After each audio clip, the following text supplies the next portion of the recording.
Welcome, everyone. So, in the last week, we talked about the four impact areas of digital transformation and its maturity in the corporate. So, we're going to touch all those four impact areas in each of subsequent episodes, like environmental impact, financial, operational efficiency, and the customer experience. So, we're going to touch all those four pillars in each episode and the most compelling questions per impact area we're going to address in the different areas of digital transformation. So our today's episode is going to be focused about digital strategy development. So what we're going to do today is we'll keep digital strategy in the center of our episode today, and we'll talk about all those four areas, how to align digital strategy with environmental impact, with operational efficiency, with financials and budgeting, and ultimately the customer experience. And today I also have Jazz with me, and she's gonna discuss with me all those four areas. Hi, Jazz. Welcome on board. Thanks, Nav. It's good to be back. Really excited to speak on this episode as well. Awesome. Sure. And then let's begin. So the first question we have today on the environmental is, how does formulating a digital strategy contribute to sustainable practices within an organization? What's your take on it? I think we tend to go like really big, just to start when we start talking about environmental impact. But to me, I think for those that are still somewhat at the beginning of the journey, I think you can start small, like from even having, say, digital business cards instead of physical ones, or just having business cards printed on recycled paper and sustainable ink, which is what I have personally. And just being more conscious about the suppliers you use and ensure that they have their own sustainable practices to be more sustainable, as well in the use of your physical office space, especially, let's say, if you are mainly a global or regional business and you work with a lot of remote teams and customers, and they are located at different locations from you. So then you start to question as well, how much of a space do you actually need in reality. Yeah. So that's kind of how I would start. What about you? Yeah, actually, yeah, that reminds me, the COVID impact a few years ago have trained us and opened up us to think like remote working is very much possible, or most jobs are doable remotely. Yeah, so locations and office expense that contributes a lot to the environmental effect, traffic, and all those things we don't even look at, obviously, uh, but they matter. Yeah, from my perspective, yes, I think digital governance, because we're talking digital strategy today, so governance is a very critical play here, and focus on that green element to the digital governance. Like when we talk about technology upgrade in our companies, and we should really prioritize vendors who are also focusing on the sustainable future, renewable energy, and there are easy ways to check. Not all vendors are prioritizing the environmental or planet health, like ESG score, ISO ratings, lead ratings, Energy Star standard products. I mean, um, the company I work with, Hitachi, has a product line that is Energy Star standard, and I know like our customers are really liking that, from not from the cost perspective, but also like we have a purpose in the planet. So yeah, so these are the things I think we should contribute to when looking for services, not just the business value and profits, but also the vendors who are prioritizing the environment. And on the other side, like the tech stack, which is always in the previous episode, also we discussed, like we're always upgrading new services. We keep adding complexity to our stack. So utilizing those services to the optimum level, orchestration on those services to the cross teams level, collaborating internally, like that should also help reducing the utilization of the system behind those services, which will eventually help the environment. Yep. So anything else you have? Yeah. I think it's a good point about the step and also looking at whether they are sustainable. I think we all know that there's this thing called like greenwashing, which could be seen as very real. Like sometimes people kind of fulfill certain checklists just to also get certain benefits, so that's not really authentic or genuine. And then of course, adding on to your point on the tech stack, right? I think that this is what I call tech bloat. To me, tech bloat is like just having too many unused tools, and it's not just bad for your overall technical debt, but actually it can pose a risk as well, especially if no one is keeping an eye on those unused tools anymore, and they're just piling up. And I think this is something that I noticed that's very common across legacy tech tools that are built ages ago, especially in some of the organizations that I've worked with and some of the clients now that I'm working together with as well. Yeah, so I think these are the things that people should be conscious of. I second that point. Definitely technical debt, financial debt, all these systems are debts. Yep. And that brings me to the next question in our agenda today, which is totally about financial and cost element. And we'll go deep dive into this. Also, I have some aspects to talk about on this. So question is, what are the cost considerations when developing a comprehensive digital strategy? So cost consideration. The profit and Yes. it matters. Yeah, I think Yeah. it does. It does. But of course, at the beginning, they are kind of like quite happy, like shopping for the tools, right? They're given that budget, so it can go out of control quite quickly. I realize. But then if you go back to the less is more concept, I normally advise customers to look at what is the unresolved need currently, or that problem area that costing them the most effort and time that can be better utilized on doing actual work, more value adding work.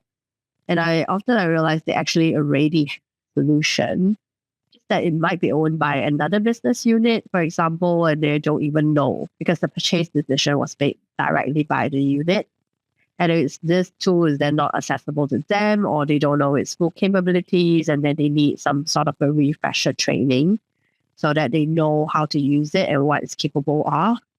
And then there's this build versus buy kind of a dilemma. And then the buy from one single vendor versus buy from multiple smaller vendors. Like, for example, you might think that it might be more cost time efficient in the shorter term to just buy your entire customer engagement and MarTech stack from one vendor to save you the hassle.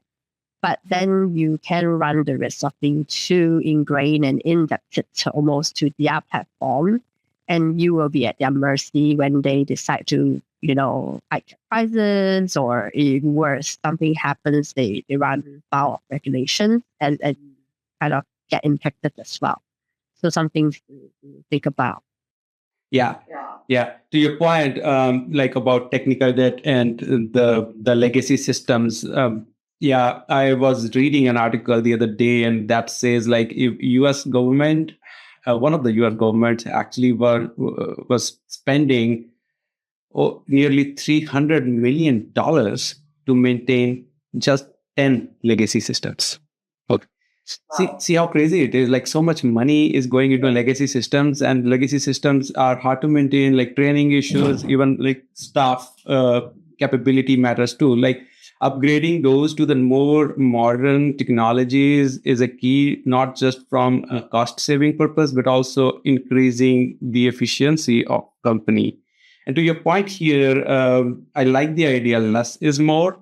Having complexity, keep adding on systems, more vendors, more tools, like they're hard to maintain and they are like hit in the neck.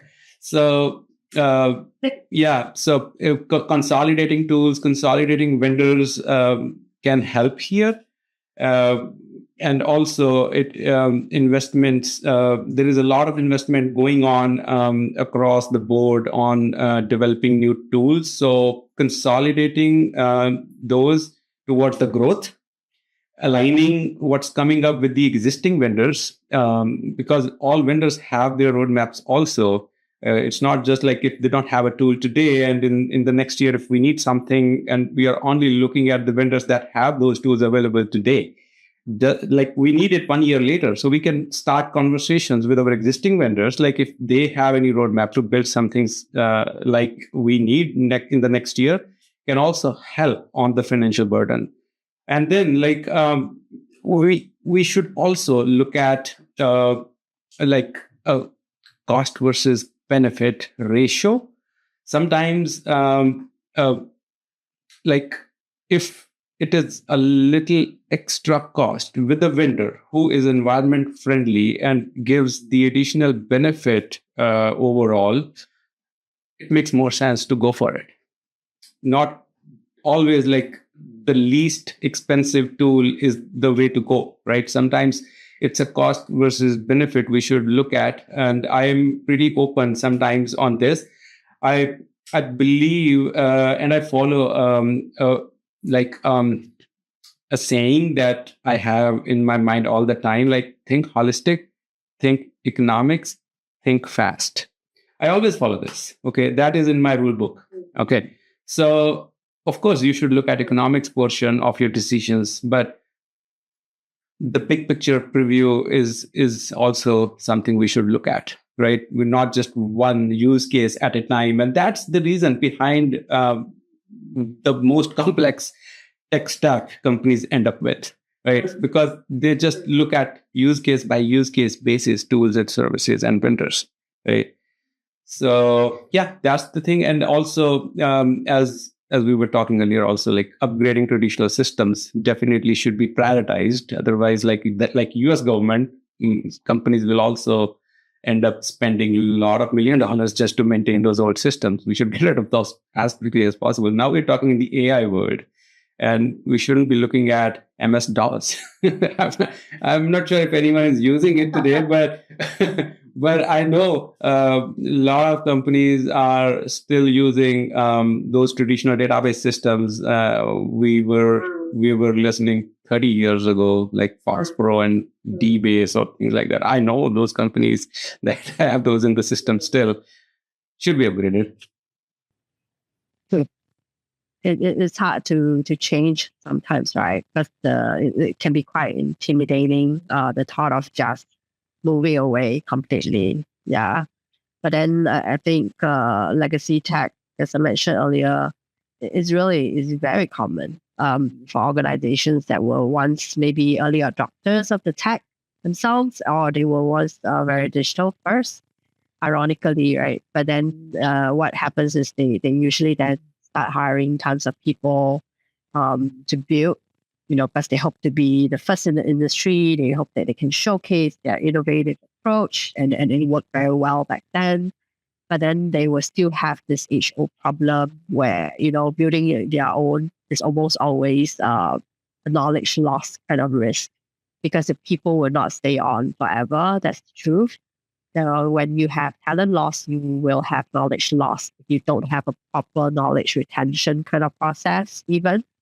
And I've seen it so many times, like time and time again in all the organizations that I've been in so far. Like the bigger, the worse it is actually. And then now in my clients as well, sometimes the cost to retire them can be quite intimidating in the short term to the clients or the organizations. So then they rather put up with it. But ultimately, I think it's critical for them to look longer term. It's like this blister that will just become a serious injury if you don't do something about it. Yeah. You are actually giving me answers before I ask questions. Like you're already talking knowledge loss, talent loss. Exactly the next question I'm getting to about training and things. But yeah, that's right.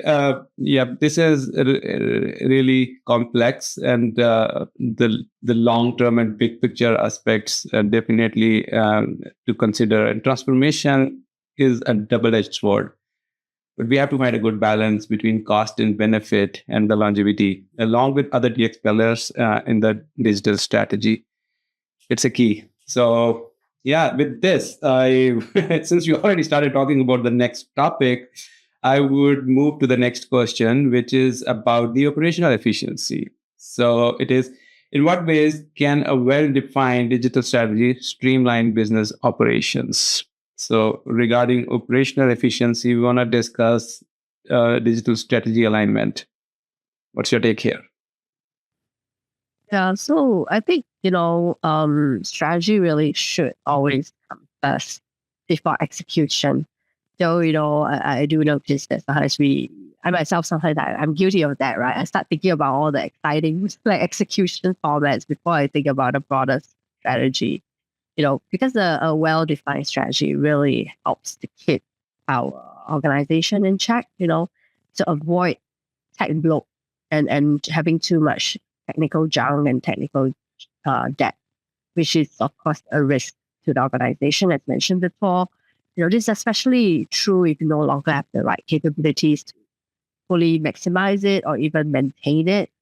So then, having a well-defined digital strategy actually includes making sure that you have the right governance process in place, you have, the right checks in place, and you're doing regular checks as well on its viability.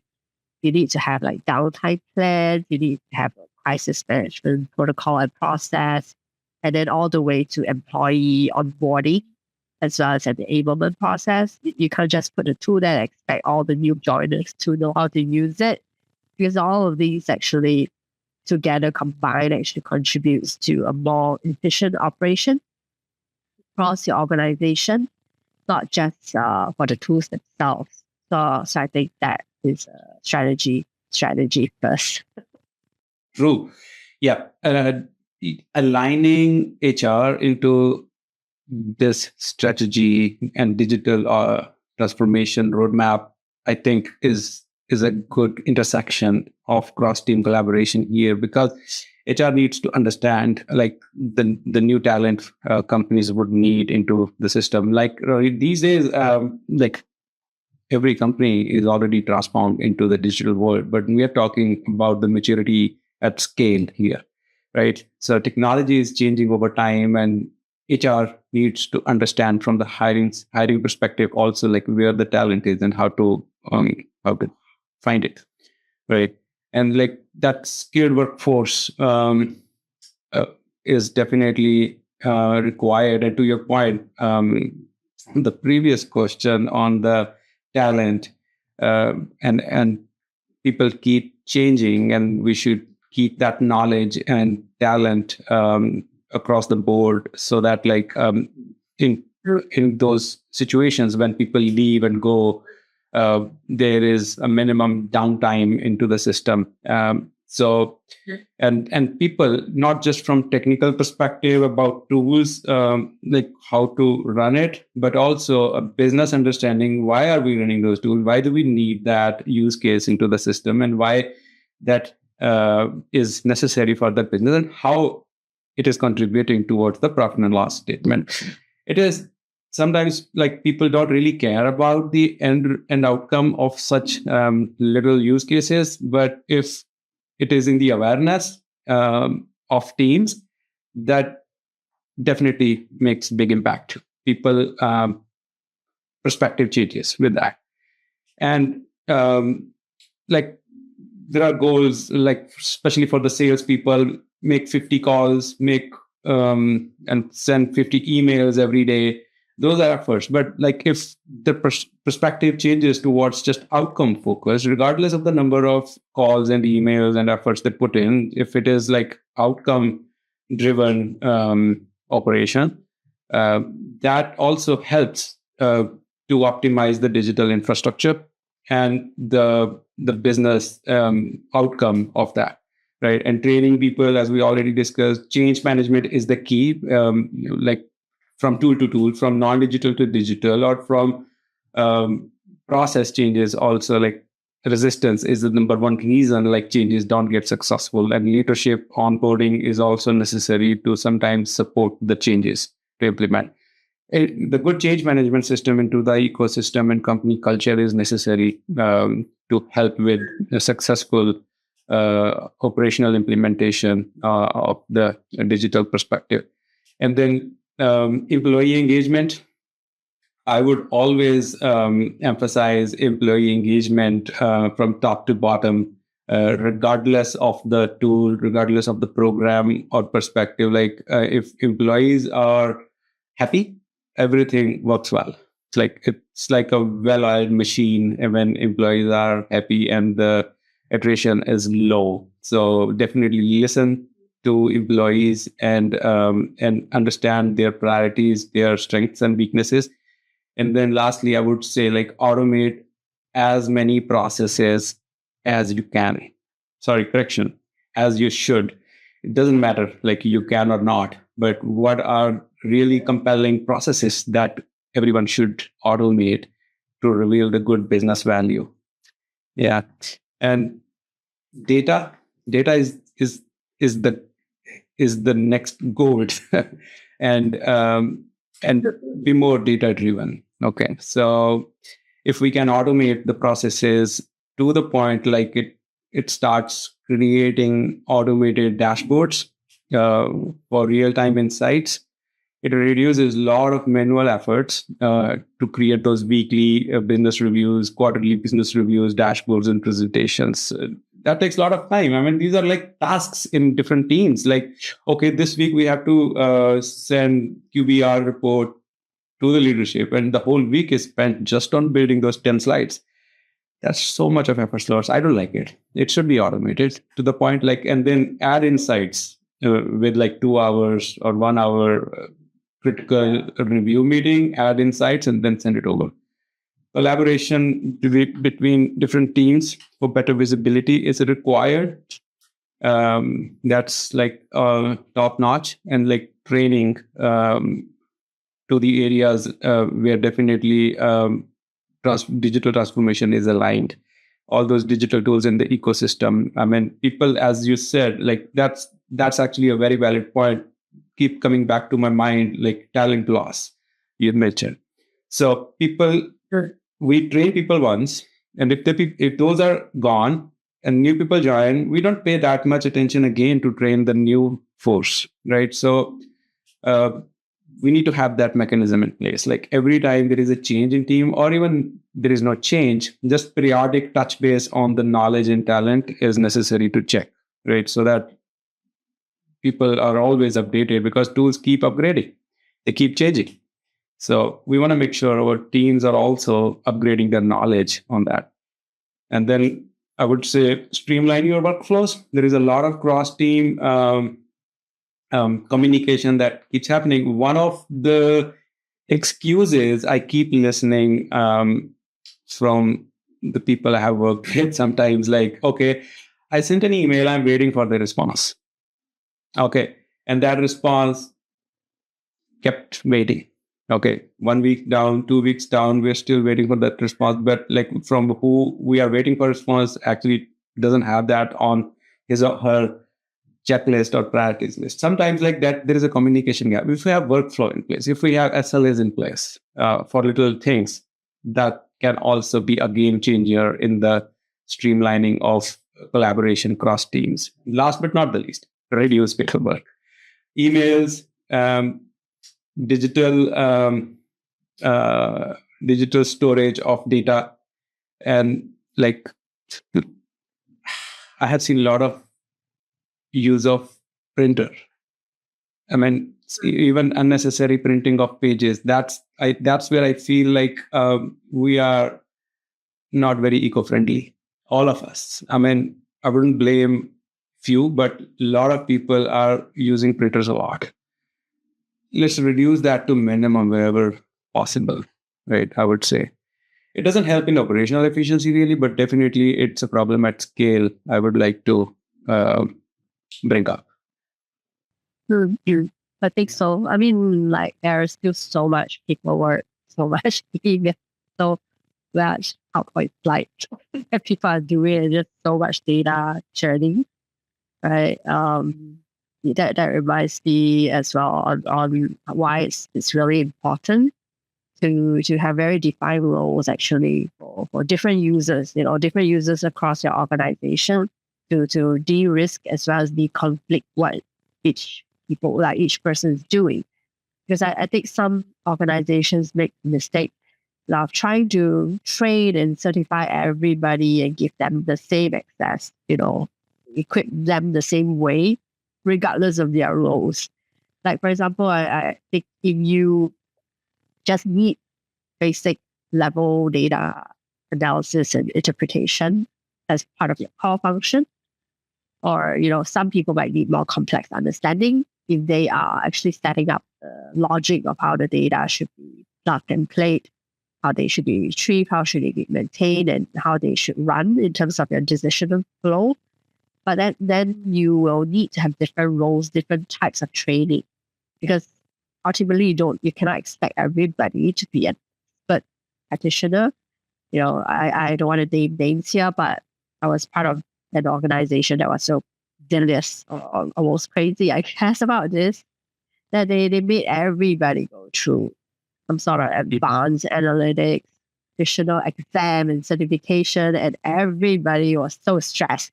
They spent so much time training and trying to pass and then repass the test. Can you imagine? And then they took time off their work even just to do that. So you can see that sometimes overtraining can also be have a downside to it. So I think it's all about understanding what you need and what are the different roles and what you need the different people to do, and then helping fit them the right way. Yeah. So that's kind of what I want to add to your point. Yeah, that's right. That's right. Like excess of everything is bad, is what we call it, right? So yeah, okay. So now let us move forward to our last question of today's episode, which is on the customer experience. So the folks who actually help fueling our businesses, who give money to the business. So how does a robust digital strategy enhance customer interactions and satisfaction? Any arguments here? Yes. I think we are both like really customer centric people, right? I think that's our passion point. So that's yeah. It's like Wait, what?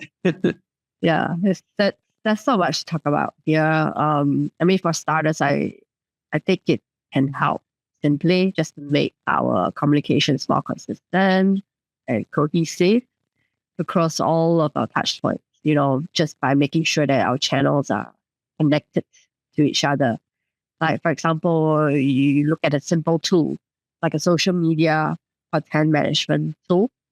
It allows you to actually post a consistent message and visual sticking to your brand identity across multiple social channels that you own all at once, with very minor tweaks in terms of the language and the tone. And you can schedule them ahead of time. You can track the response and the engagement that you're receiving after that. You can even do social community engagement and management from there if you want to, and work with your whoever is managing your customer support or call center to help track the community and engage the community from there.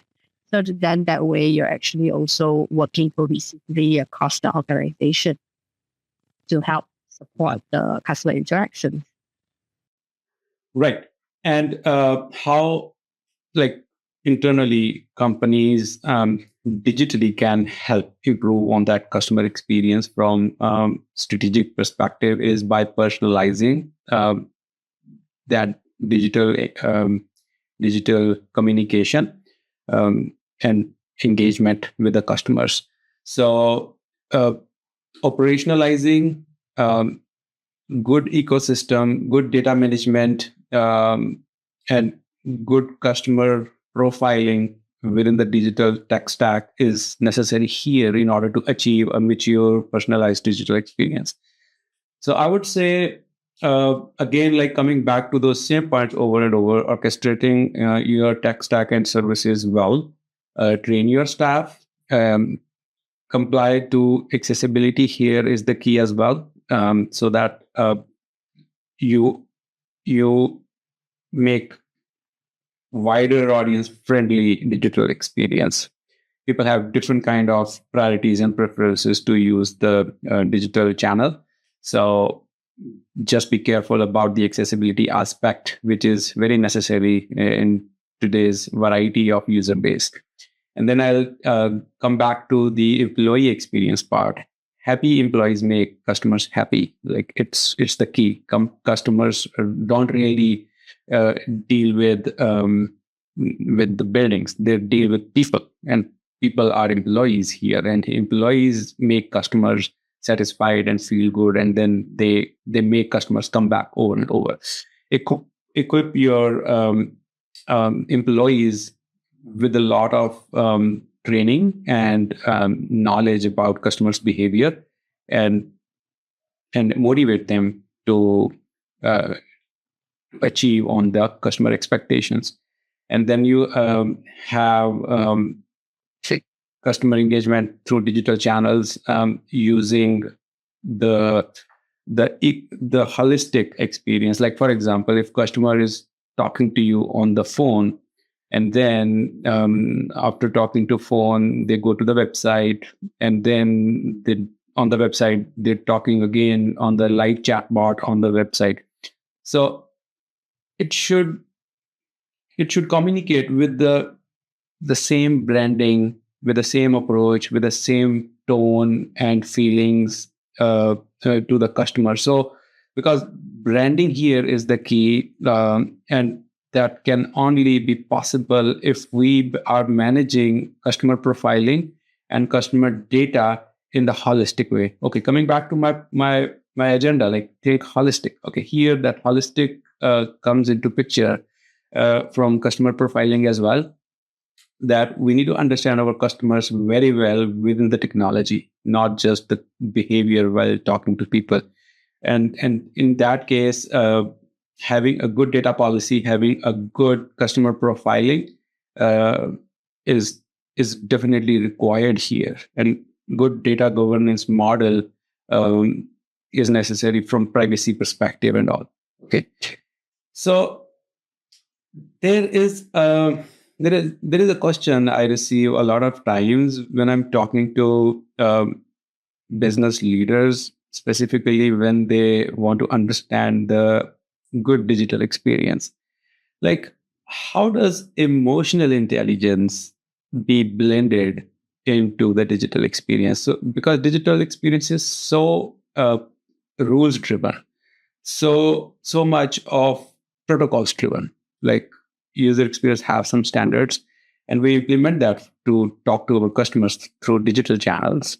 How can we understand emotions of our customers and then still make sure they feel good when they are using it? So let's consider an example um, of a bad website. What makes that website bad? If you want to talk about like top three reason a website is bad, just say like it is slow, it ends up with an error on the browser, okay, and it's always uh, reloading the same page, regardless whatever link I click. See, we are answering our own questions here. Technology is one thing, but like there are metrics that we can measure on the time spent on the website and accuracy of the website, quality check on the website. When I say website, it means like digital properties. Okay, if it is a mobile app or even like a phone system and chatbot. So anything that is not working correctly can add to frustration. Okay, imagine from digital strategy perspective, um, open up a bonus content. If it is e-commerce, it could be a promo code. If it is a B2B, it can be a related asset that can be related to the account. Open up and show it surprisingly in front of the user. Um, that can make them happy. and engage them even more into the system, right? And like if there is a goal in the customer journey, like on e-commerce, if it is a checkout, on B2B, it is a lead gen, how many touch points uh, are in the path from the first visit to the conversion? All these things add on to that emotional aspect of the digital experience. So, I mean, it is not a magic really. It is also like another dimension of a rule book. Okay. How can, and this way we can add on that emotional aspect and measure it uh, towards the emotional aspect of the customer experience on digital properties. So that's how, I mean, these are the things we should add on to our digital strategy whenever we are talking about like digital maturity. And I want to end up my explanation on this is by saying that emotional intelligence is a game changer, not just completion of a digital solution. Customers who come back to your digital channels are actually the one who will make you successful. So yeah, have that emotional intelligence and customer experience on the priorities list to your digital strategy. Well, I think you're absolutely right. I mean, I am a big believer of empathy. I think empathy to me is the core of how we can connect better and put ourselves in the shoes of our customers. Because I think many a times we tend to forget, we get so ingrained into the company, into the product, that we forget that we should be a bit objective. We should see ourselves in the shoes of the customers, the lens of the customers. Like imagine if you are the customer going into this, are you really compelled to even go back and navigate, go back to the website, go back and to the company, go back to the brand, after experiencing something negative? Are you sure that you will even want to return if you have a better choice? I think that is the question, right? A better choice. There will always be a better choice for them. Um, so then a lot of brands end up being very dispensable in the eyes of customers. And if you don't have clear matrix in this regard to measure what should be defined as success for you, then you can get lost quite easily. And also, like, if you don't even have clear roadmap, well, in terms of the strategy to connect all your points and your measurements, then you will get lost very easily. It's like navigating a new place without a map. Everybody will get lost. And I also see that there are still disparity actually in the measurement of marketing intelligence data as well as customer intelligence data. There are still disparity in terms of the tracking and the measurement. I think the tools are not quite connected as well for teams using these. They exist on different sides of the organization. One is like maybe the data analytics team and the sales team. One is the marketing team, and they don't always talk to each other. So then this actually will affect the organization's analysis, of what works best for customers in terms of experience and satisfaction. So I think still quite a lot of things to address overall. That's what I think. Exactly. If you can't measure it, you cannot change it. So, yeah, rightly said. Measurement and tracking is the key. Yeah, I mean, we haven't talked much about it today. Maybe we'll keep it for another episode, like how to measure the various aspects of digital transformation. It's definitely a good topic to cover in some other episode. Yeah. Thank you. Thank you for the great insights. Well, and this wraps up with today's podcast episode, and definitely a very healthy conversation about digital strategy development and the four areas we talked about. And yes, each episode we're going to address these four areas some way or the other aligned with digital transformation. So stay tuned. See you next time. Thanks. I'm excited for the next podcast already. Where we'll address the I think leadership, if I'm not wrong. So yeah, See you guys. Looking forward to it. Yes. Thank you. Thank you.